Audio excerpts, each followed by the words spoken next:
প্রধান উপদেষ্টা যেটা বলেছে ওর উপরে আমাদের কারো কোনো কথা নেই। স্যারে যেই তারিখে বলছে ওই তারিখে নির্বাচন হবে, যেই মাসে বলছে ওই মাসে নির্বাচন হবে।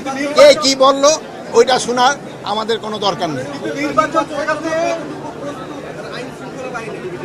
নির্বাচন ঠেকাতে আপনারাই প্রস্তুত।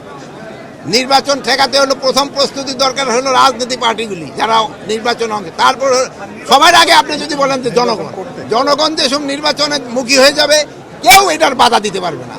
জনগণ হলো মেয়ে, রাষ্ট্রের ক্ষমতা হলো জনগণের হাতে। জনগণ যেসব চাবে আমি নির্বাচনের দিকে চলে যাব, কারো কোনো শক্তি নাই নির্বাচন বন্ধ করবে। আরে অনেকে তো অনেক কথা বলবে, যেমন আপনি ভাই একটা প্রশ্ন করবেন, উনি আরেকটা করবে, উনি এক একজনের এক একটা মত থাকবে, কিন্তু জনগণ যেসব চাবে কেউ বন্ধ করতে পারবে। কার সম্বন্ধে এই যার যার সম্বন্ধে আছে ওই ব্যাপারে আমি এখানে কিছু বলবো না। কিন্তু আমার প্রশ্ন হচ্ছে তদন্ত আপনাদের কাছে করা হবে নাকি? কি কোনো ধরনের যেহেতু স্বরাষ্ট্রমন্ত্রী আপনি আছেন, আপনাদের পক্ষে কোনো ধরনের এই অভিযোগগুলোর বিষয়ে তদন্ত করা হবে নাকি? আমরা আমাদের স্বরাষ্ট্র মন্ত্রণালয়ের আওতাধীনে কোনো রকমে কোনো অঘটন ঘটলে ওটা আমরা সাথে সাথে তার আওতায় নিই।